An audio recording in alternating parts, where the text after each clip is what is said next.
হ্যাঁ, যেটা আমরা বলেছি যে আবহাওয়া পরিস্থিতি বিশেষ করে যেখানে আমরা শঙ্কিত, বিশেষ করে চট্টগ্রাম ডিভিশনে, সেক্ষেত্রে বৃষ্টি কিছুটা কমেছে, কিন্তু তারপরেও এখনও অনেক বৃষ্টি হয়েছে। যেটা লাস্ট 24 ঘন্টা যেখানে বৃষ্টি হয়েছে আমবাগানে 153 মিলিমিটার, তার আগের দিন যেটা ছিল 300 মিলিমিটার, 329 মিলিমিটার, সে তুলনায় বৃষ্টি কমেছে। কিন্তু তারপরও আমরা এটা অতি ভারী বর্ষণ বলি, এই কারণে আমাদের যে ক্রাইটেরিয়া অনুযায়ী 89 অ্যাবভ মিলিমিটার হলে আমরা অতি ভারী বর্ষণ বলি।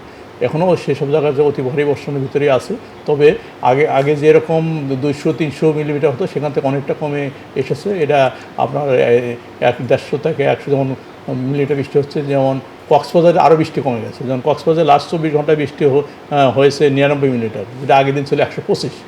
মানে গ্র্যাজুয়ালি পরিস্থিতি ওই সব জায়গায় উন্নতি হচ্ছে।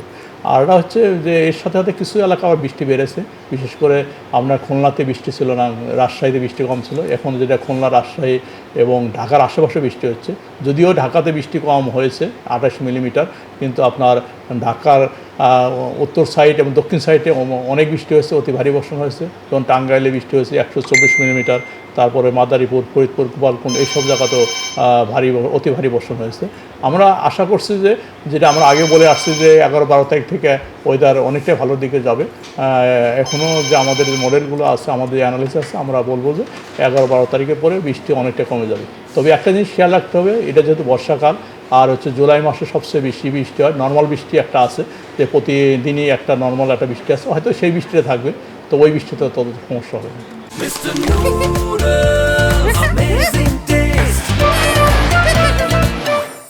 হ্যাঁ, এটা সতর্ক সংকেত যেটা হচ্ছে নদী বন্দরে আমরা এটা র্যান্ডমলি দেই, ওই রকম না যে যখন একটু যদি কোনো ধরনের মেঘ বেশি হয় বা দমকার মতো বাতাস হয় সেক্ষেত্রে দেওয়া হয়।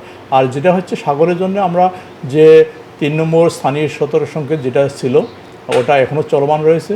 কারণ হচ্ছে সাগরে মাঝে মাঝে দমকা ঝড়ো হয়, তারপরে হচ্ছে আপনার বিশেষ করে ওইসব জায়গায় বড় ধরনের ঢেউ হতে পারে, যেহেতু প্রেশার গ্রেডিয়েন্ট আছে। এই জন্য সাগরে মাছ ধরা নৌকা ট্রলারকে তাদেরকে এখনও সাবধানে চলাচল করতে বলা হয়েছে কোস্টের কাছাকাছি থেকে পরবর্তী নির্দেশনা দেওয়া পর্যন্ত। তবে যেটা হচ্ছে আমরা আশা করি আগামীকাল পরশু পরিস্থিতি আরও উন্নত হয়ে যাবে, সেক্ষেত্রে হয়তো সিগন্যাল আমরা তুলে ফেলতে পারবো হয়তো আগামীকাল পরশু। পাহাড়ি এলাকার কি অবস্থা? পাহাড়ি অবস্থা তো এমনি ধরনের স্যাচুরেটেড অবস্থা। এখন তো অল্প বৃষ্টি হলেও কিছুটা শঙ্কা থাকে, এখন কিছুটা শঙ্কা রয়েছে। তবে যেহেতু বৃষ্টি কমে আসতেছে, গ্র্যাজুয়ালি পরিস্থিতি উন্নতির দিকে যাচ্ছে। ঢাকার দিকে আমরা দেখতেছি গত 2 দিন ধরে একটু র্যান্ডম বৃষ্টি হচ্ছে, বেশি বৃষ্টি হচ্ছে, তো এইটার আর কি? না, ঢাকাতে তো ধরেন বৃষ্টি সে তুলনায় অনেক কম হয়েছে। আমি যেটা বললাম যে গত 24 ঘন্টা ঢাকার আশপাশে অতি ভারী বর্ষণ হয়েছে, কিন্তু ঢাকাতে মাত্র 28 মিলিমিটার বৃষ্টি হয়েছে, যেটা আমরা মাঝারি ধরনের ভারী বর্ষণ বলি, সেক্ষেত্রে হয়নি। তবে আজকে সকাল থেকে বৃষ্টি হচ্ছে, তবে যেটা ঢাকাও এখনও বৃষ্টির পসিবিলিটি রয়েছে, এটা আরও 2 দিন কম বেশি বৃষ্টি হবে। সেক্ষেত্রে হয়তো আপনার আগামী 2-3 দিন পরে শুধু ঢাকা না, সারা দেশের পরিস্থিতি মানে ক্রমান্বয়ে ভালো দিকে যাবে। গাজীপুর পর্যন্ত বৃষ্টি হয়েছে, আমি রাডার ছবি দেখতেছি যে গাজীপুর হয়ে স্টিল হয়ে আছে। ওটা যদি একটু নামতো ঢাকা তো ধরুন ডুবে যেত।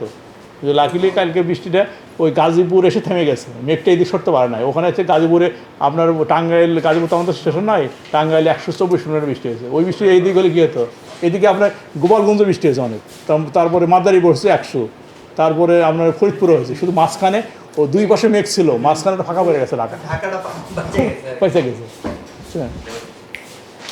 তবে আজকে একটু হবে ঢাকাতে, যে মেঘ যাচ্ছে তো, তবে ওই রকম তা নাহলে আসতে হবে।